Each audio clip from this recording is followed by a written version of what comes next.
Anak! Joshua! Oh, Nay.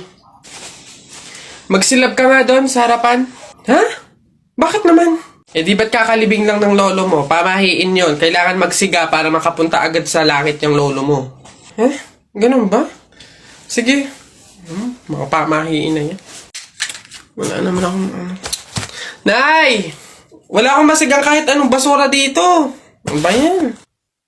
Bilisan mo, Joshua. Napakasimpleng bagay hindi mo magawa, ha? Kahit ano, sigaan mo. Bilisan mo! Kahit ano. Kahit ano. Bilis! Ba't natakbo? Nako! Aling Lourdes! Yung anak niyo po, sinunog yung bayan!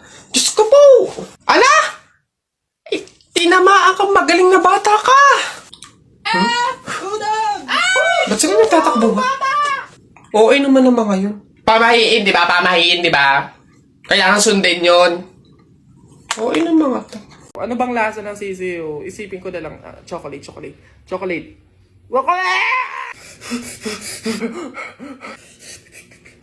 Hey people! Nagising ako na parang I feel so strong. I feel so stronger and I feel so strongest. Kaya isip ko talaga na i-overcome yung isa sa mga weaknesses ko, ang kumain ng sisiw sa balot.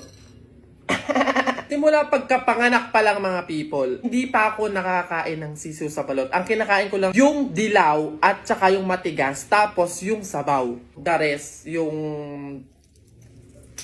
sisiw, oto. Uy, sa'yo na to. Uy, kainin mo to. Uy, tapang ko ba to? Feeling ko kaya ko na siya. So, ayan. Dalawa yung binili kong balot kasi diba ito. Balls. Dalawa kasi. Alam niyo na.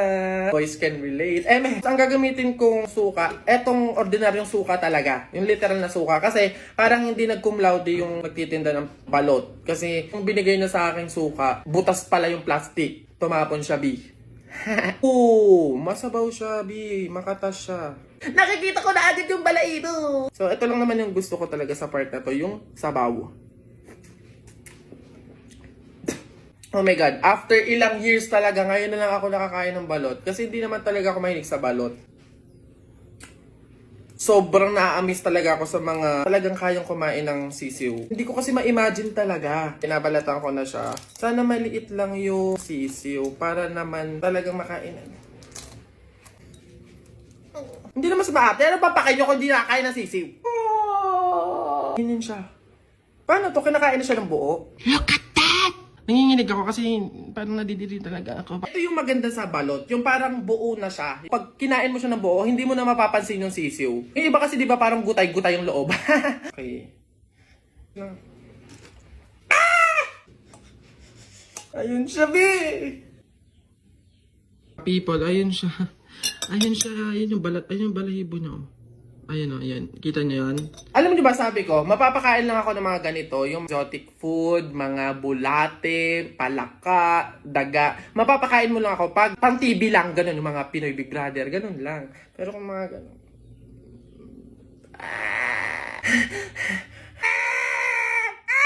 Ano bang lasa ng sisiyo? Isipin ko na lang. Chocolate.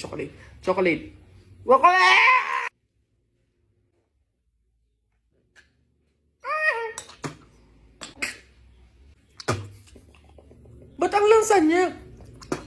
Ayan siya. Hindi ko kaya ng lasa na ganun, B. Try ulit. Nalalasahan ko talaga siya. Pwedeng i-open ko siyang ganun. No. Oh, ayan siya, B. Ayan. Shocks, no. No, hindi ko kaya. Hindi ko talaga kaya, sorry. Huy, ang saya siguro pag naging superhero ka, no? Takte, pag talaga ako nagkaroon ng kapangyarihan, pipiliin ko talaga yung nalipad ako para pupunta ako sa iba't ibang bansa. Lalo ako, Talaga, para maging superhero ako, pipiliin ko kapangyarihan yung yung malakas yung katawan, talaga bubuhati ko yung mga building, yung mga sasakyan, tsaka masasapa ko na si Hulk. Yan, yung mga kapangyarihan yung napapangit ang bobodo, yung sa akin talaga malupit, astig. O pag ako naging superhero, talaga kapangyarihan ko yung invisible, talaga para pag naliligo si Crush Sili. Iba't ibang klase ng member sa thesis. So, ayun guys. Sana clear na sa inyo yung bawat parts ninyo Meron ba kayong tanong or any suggestions? Ako, leader. Suggestion ko lang, what if magsama-sama tayong gumawa? Diba? Diba? Kasi diba, para mas mabilis natin siyang matatapos, smooth lang ganon, and diba mas nakakasipag yun? So, saan tayo? Anong oras? Guys, ganito kina Angela tayo gagawa. 8 yung hintayin natin sa 7-Eleven, then 9 a.m. naman yung start. O maayos na usapan niya na, makiko-operate tayo. So excited! See you guys! Kaya natin to, laban lang. Nasa na kaya yun? 8:55 na wala pa? Kala ko ba 9 yung start? Oo nga, siya pa naman nag-set up nito. Leader, may tanong lang sana ako. Ano ba yung mga parts namin sa research para naman at least maumpisahan na namin yung revision? Actually, tapos ko na lahat. Wait na lang natin i-approve. Hala, paano kami? Ano pang gagawin namin? Kung tinapos mo na pala lahat. Okay lang yun, carry ko naman. Tsaka iniisip ko kasi baka busy din kayo, so ayoko naman dagdag yung gawain nyo. So, carry, okay lang. Uy, may chat si leader Voice message. Guys, pasensyahan na lang po sa mga walang tinutulong dyan FYI, individual pa din po yung grade. So, good luck na lang sa inyo. Nakakapagod na sa totoo lang. Yun lagi na lang ikaw yung gumagawa.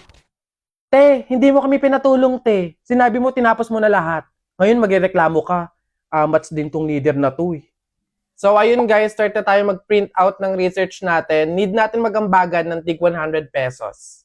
Bev, how much ba lahat ng print? Siguro mga 2 to 300 pesos. Okay lang naman siguro, no? So, ako na bahala dito. Para naman mabawasan na yung pag-iisip ninyo.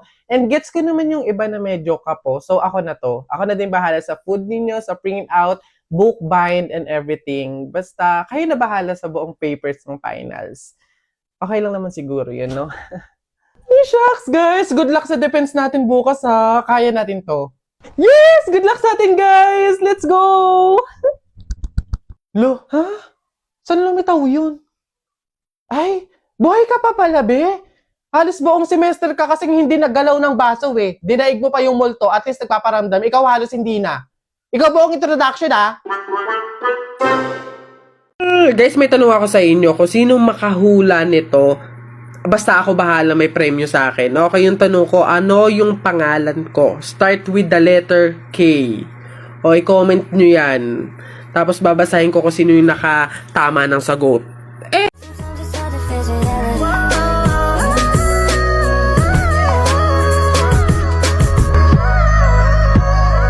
Don't get lost cause I'm waiting.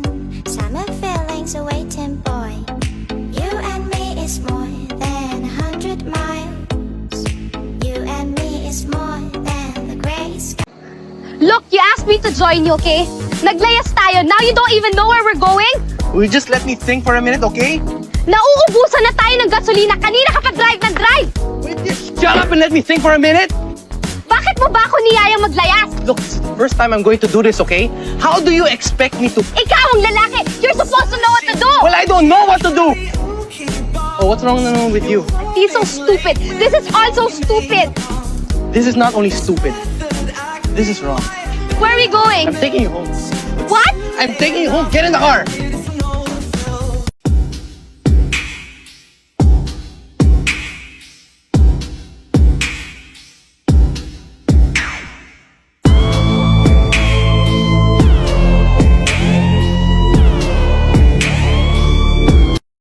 Talaga kapag talaga nagkaroon ng zombie dito sa Pilipinas, takting yan. Pupunta talaga ako sa mga 7-Eleven para hindi ako mamamatay doon. Madami akong kakainin doon, hindi ako magugutom. Ako talaga malupit yun. Magpapanggap akong zombie. Akala nila kasama nila ako pero totoo buhay pa rin ako. Hindi nila ako kakagatin, mabubuhay pa rin ako, hindi ako mamamatay. Gaganto ako doon.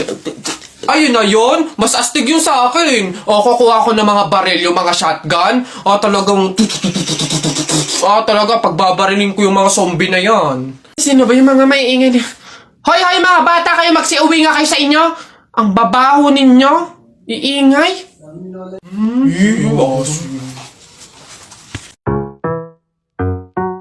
Oh. Tingin-tingin mo dyan. Gusto mo? Lo, asa ka. Umalis ka nga. Kill this track. Kairita. Papasok ba si ma'am? May tingi ba ngayon?